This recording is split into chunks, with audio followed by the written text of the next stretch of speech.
Last व्हिडिओमध्ये आपण पाहिलेलं की आपण परचेज ऑर्डर जर प्रोसेस तुमची असेल प्रोडक्ट खरेदीसाठी तर ती कशी ॲड करायची, त्याचा क्वालिटी कंट्रोल कसा करायचा वगैरे आपण पाहिलेलं.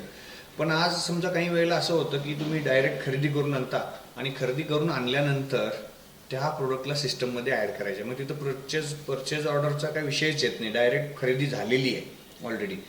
तर त्यामध्ये काय करावं लागेल, त्या केसमध्ये इनवॉइस ॲड करावे लागतील. तुमच्या इनवॉइस सिस्टममध्ये परचेज इनवॉइस, सेल्सवाल्या नव्हे परचेजवाल्या इनवॉइस ॲड करावं लागतील. मग त्यात तुम्हाला साईडबार मेनूमध्ये परचेजमध्ये जायला लागेल.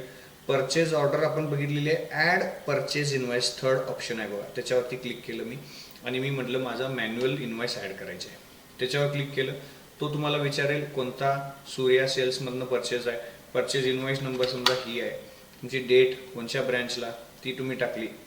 परचेज कॅश आहे, क्रेडिट आहे, किती दिवसाचं टर्म आहे, तर ही क्रेडिट टर्म 30 दिवसाची ठेवली मी. ओके.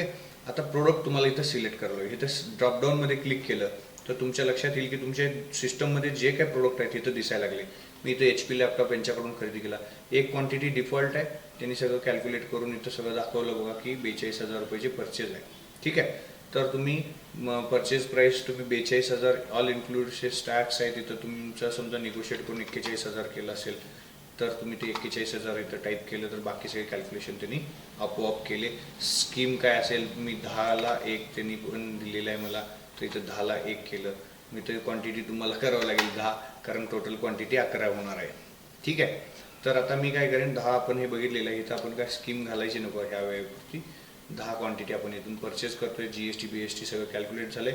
बॅच नंबर तुम्ही घालू शकता, त्याची बॅच नंबर काय असेल. तर इथं एक्सपायरी नाही आहे ह्या प्रोडक्टला, म्हणून इथं एक्सपायरी डिसेबल आहे. जर प्रोडक्टला एक्सपायरी असली तर हे डिसेबल नसते, इथं तुम्हाला ॲड करावं लागेल. तुमचा रॅक नंबर काय आहे, रॅक नंबर आहे माझा D5 मध्ये मी हे प्रोडक्ट स्टोअर करतोय. तर या पद्धतीनं मी प्रोडक्ट ह्याच्यात ॲड केला. दुसरा प्रोडक्ट असेल, ॲड 1 रो करेन मी, दुसरा प्रोडक्ट सिलेक्ट करेन विवो मोबाईल. हा मी एक प्रोडक्ट परचेस करतोय, आहे त्या किमतीलाच घेतला आणि मी हे सगळं केलं. हे इनवॉइसचं डेटाबेस तुमचं चेक करायचं इथं टोटल आणि ही टोटल मॅच होत असेल तर इट्स ओके, हे परफेक्ट झालेलं आहे. तर ह्याला काय करा, कन्फर्म आणि ॲड स्टॉक. इथं तुम्ही ओके, रॅक नंबर मी ॲड केलेला नाही त्यामुळे एरर येतोय. मग हा मी केलेला आहे 11 नंबर रॅकला. मी म्हटलं बॅच नंबर पण टाकूया त्याला. ठीक आहे. आणि मी म्हटलं कन्फर्म करा. कन्फर्म करण्यापूर्वी तो विचारेल हे तुम्ही भरलेलं करेक्ट आहे का सगळं, व्हॅल्यू वगैरे क्वांटिटी वगैरे. Yes, it's correct, it is correct. Me information verification note टाकली त्याच्यामध्ये, किंवा तुम्हाला जे काही टाकायची असेल ती टाकली. कन्फर्म केलं. कन्फर्म केल्याबरोबर तुमची इनवॉइस ॲड झालेली आहे. तुम्ही आता जर प्रोडक्टमध्ये जाऊन पाहिलात तर तुम्हाला दिसेल की तुमचे प्रोडक्ट्स बघा, विवो मोबाईल 12 झालेले आहेत, एक ॲड केलेला आपण, 5 नवीन यात आपण ॲड केले होते HP लॅपटॉप. तर टोटल युनिट्स आपले 15 झाले. आता तुम्ही या प्रोडक्टची लिस्ट बघायची असेल, स्टेटमेंट बघायचं असेल तर तुम्ही या इथं बघा 3 ऑप्शन आहेत, एडिट, डिलीट वगैरे. स्टेटमेंट लास्ट ऑप्शन आहे, त्याच्यावर क्लिक केल्यावर तुमच्या लक्षात येईल की इथं दिसेल विवो मोबाईल आहेत, SKU त्याचा हा आहे, 12 युनिट आहेत तुमच्याकडं टोटल. तर इथं तुम्हाला स्टेटमेंटमध्ये पण दिसेल की सगळं डिटेल्स. पहिला 11 आले, मग त्यानंतर